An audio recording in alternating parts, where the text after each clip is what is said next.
Teams 3 is a tool about team management in your company, like an internal tool.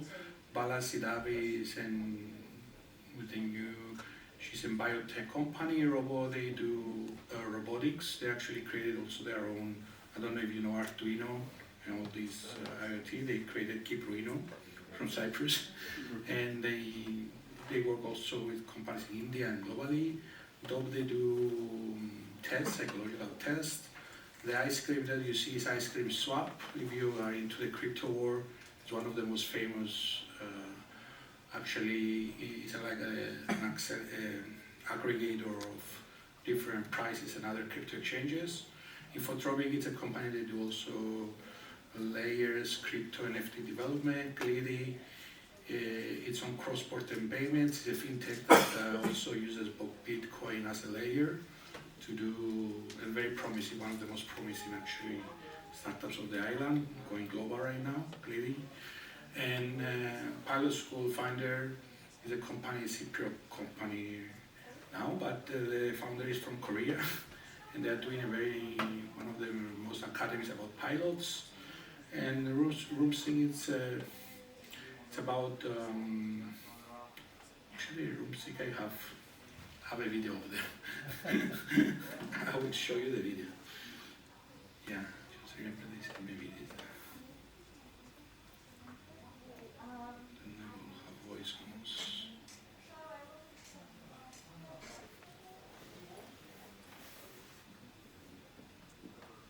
Okay. No voice.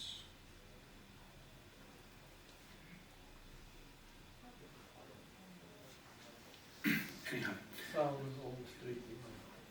You should have, because didn't test it out.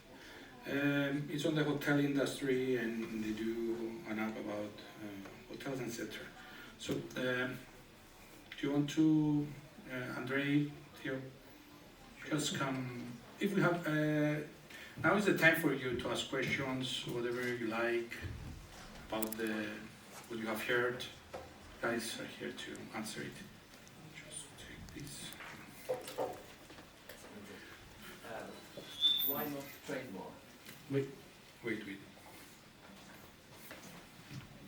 Yeah. Just a quick question. Why not trade more? It's a very good question. It was included, but they took it out. Every one of these incentives needs to obtain approvals by process because it comes under state aid regulation. So for some reason, they requested its exclusion. It was in the previous program. I think it was taken out in 2019. I don't really have the answer other than it could have been seen as competing and not creating a level playing field across Europe under state aid regulation. But that's my guess. It's not an official position. Yes, and technically speaking, one of our companies just get that ruling, and the idea is that you can apply for IP box when you have it. But smart thing to do is apply for advanced tax ruling, while you still have time. So effectively you apply to tax authorities, explain what your IP is, and within a certain number of time, it took us, I think, about 4 or 5 months, frankly speaking, but we got the advanced tax ruling saying yes, that IP from this project is compliant, and then yes, you can use it and your proceeds will be taxed at 2.5. So that's a proper way to do it, and then you have complete certainty. You don't need to second guess if my IP is good or not. The tax authorities already told you it's fine. Good piece of advice. Great. I speak loudly, it's okay. The question, the programs that were mentioned, do they work just, let's say, for fresh soft landing, for companies landing in Cyprus, or is it still possible to keep, let's say, the main company in United States and open a local subsidiary, maybe in some, depending on the countries, I heard like different countries, they have programs.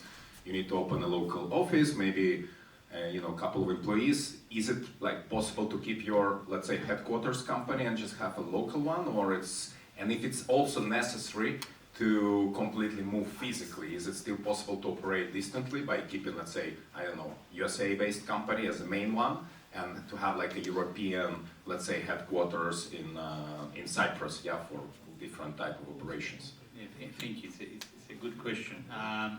So you don't need to move the headquarters over to Cyprus if you don't want to. But for the money we grant, because it's public money, we do expect you to have a company registered in Cyprus, and we do expect that the work will be done in Cyprus, meaning that if we're funding salaries and equipment, they need to show on the financial statements of the local entity. So people need to be recruited in Cyprus, and any equipment needs to be installed in Cyprus.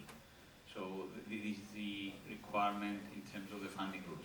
And what are the, let's say, general, like any numbers? There's 1, 2, 3 employees, or it's about like specific amount, let's say, for the public funding, for the grants, it needs to be 100% in Cyprus. But in terms of because I understand where you're coming from in terms of the question, if you are a startup visa, so let's say you are a company registered, incorporated in the US, meaning third country, outside the EU, and you want to use the startup visa scheme, you can come into the country, and we don't impose, if you're a startup, we don't impose any specific obligations on you as government of Cyprus in terms of number of employees that are locals versus foreigners. After a certain point, or if you're over a certain stage in your growth, then we expect that you're going to come in with an investment, which is a minimum of 200,000 into the local company, and it gradually gets up to 50% of the employees are locals. But in the early stages of a startup, we don't set any obligations for that. So, I mean, I don't know what stage you're in and the case you're asking for, but it varies depending on where you are in your journey. It's like initial seed stage. Are you pre-money or? It's complicated. We have a kind of like a business line. We are bootstrapped and profitable, so we have sales, so we finance ourselves. It's not super much, like $500,000 last year of revenue, but now we are launching a new, more scalable product, and that's where we kind of like open to external investment, yeah, because we are in the stage when we launch the product and we want to scale it. So yeah. So are you outside the EU? Yeah, legally United States. United States, yeah. Okay. So the startup visa scheme may be a good scheme to establish, incorporate in Cyprus, bring US citizens into Cyprus. Usually we grant it in, we will tell you if you're an innovative company and you qualify under the startup visa within 5 weeks, and then it goes to the immigration services depending on the individual. They will need to do background checks, etc., etc. Remember, you can also bring the family over. Spouses and children, and if you're bringing over a certain number of employees, then we will need to see an investment, meaning that you need to put 200,000 in the local bank to use against any type of expenditure, and depending on the number of employees, as I've said before, it gradually goes with the rules of how many locals, but by the sound of it, I think that you won't hit those numbers. You know, I mean, are you over 20 employees at the moment? No. Okay, so no restrictions apply in terms of locals to foreigners. And you can bring the startup visa scheme. You start with bringing over the founders or some of the founders, the C-level executives, and then if you are over 7-8 employees, you can bring some of the staff, non-C-level staff. into the country with the startup visa as well. Okay, so the physical presence is, if not obligatory, but recommended. For the startup visa, it is recommended. If you're going to apply for grants, then you need to have them on the ground. Meaning that if, I don't know what business you're in, but let's say you're bringing software developers and we're funding their salaries for the next 2 years, or if you're hiring someone to do a PhD in your company, they don't necessarily need to be locals. But if you're bringing someone from the US who's interested in doing a PhD, they need to live, work, pay social insurance in Cyprus in order to be eligible for funding. Okay, perfect. Thank you. And again, there are, I think, 4 schemes in Cyprus how you can get there. Another one is business facilitation unit with $250,000 of investment. Again, that's investment. It's not like you pay it not to the government. You pay it to a company. You can use it, and then you can bring qualified labor. I think it's 2,500 per month if it comes alone, 3,500 if the family comes over. And this investment, effectively, if you accept it by BFU, you can invite as many of foreign workers as you want. Plus, Cyprus launched a blue card scheme. So again, high qualified.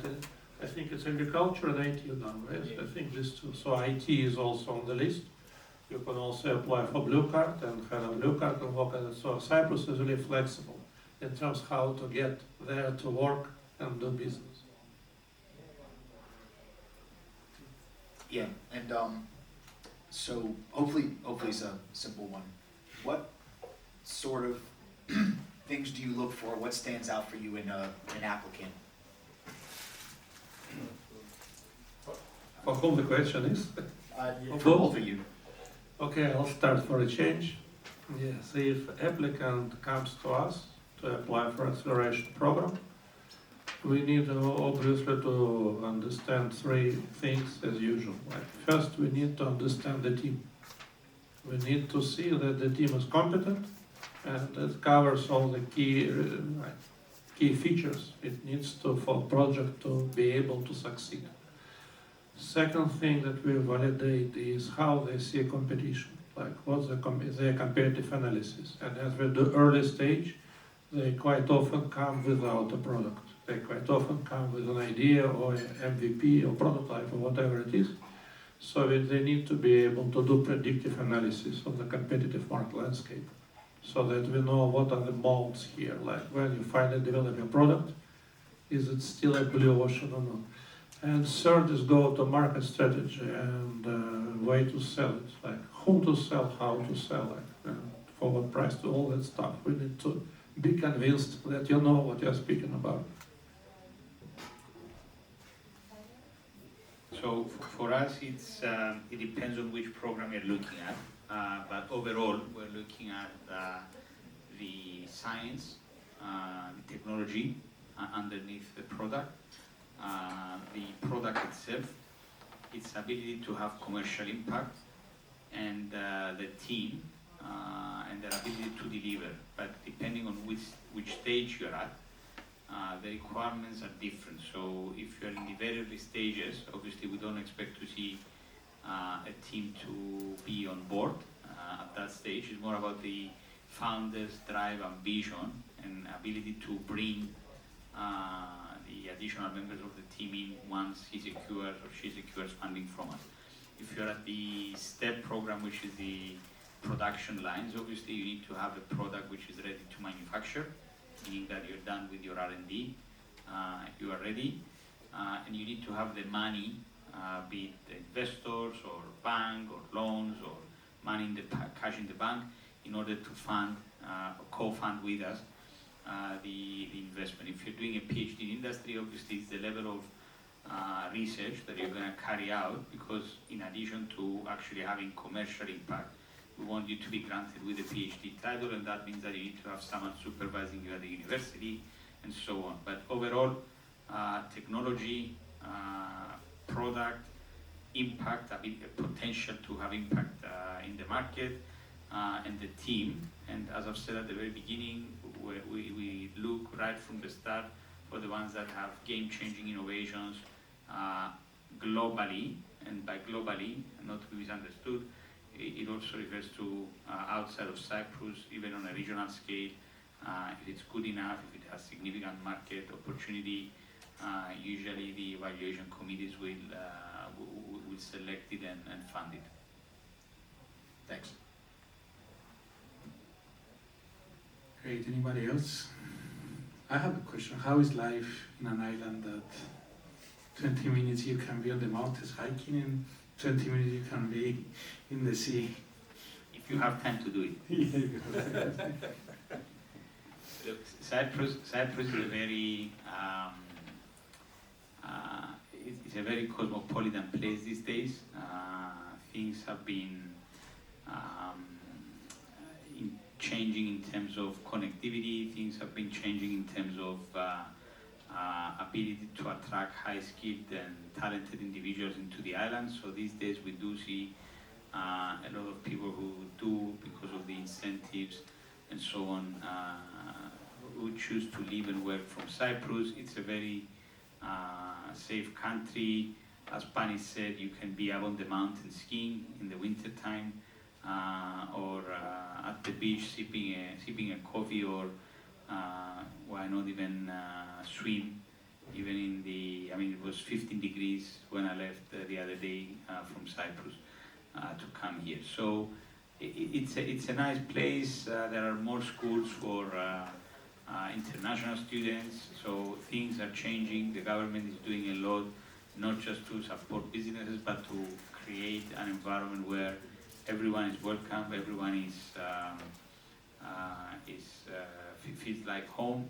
And I think for us, what I'm going to speak from my own experiences, I have seen great talent that 10 years, 15 years ago, I would have never thought that they would have chosen Cyprus to call it home. So it's quite impressive how they've managed to sort of become one with the locals. And as I always say, it's great because this talent is augmenting the local talent, and it helps us shift the entire culture, the ecosystem, and elevate it to the next level. So, Andrey, you as a foreigner, of course, I'm biased, but you may be able to add or subtract something. I can only vouch for that. A really great place to be, great place to live. I think it's Cyprus was always at the crossroads of civilizations, and that's why I think people who live there are really welcoming and really accepting of people from very different walks of life, from very different backgrounds, because they've seen everything, they understand everything, and they accept everything effectively. And in terms of whatever it is, sea, mountains, food, entertainment, yeah, that's a great place. But indeed, for the last maybe 5 to 10 years, it started changing, and you see that in the numbers now, that there's a lot of talent who came there, not only IT, very different, again, walks of life. And Cyprus is becoming a very diverse, a very vibrant community of people who really want to build something great, who are building something great there. Great. I think let's continue via drinks. If you came late and you didn't get the free voucher, let me know. This is Andrey Connections. You can connect with him if you like, or ask him more questions in the break. Thank you for coming. We expected a little more. Oh, pleasure. Thank you.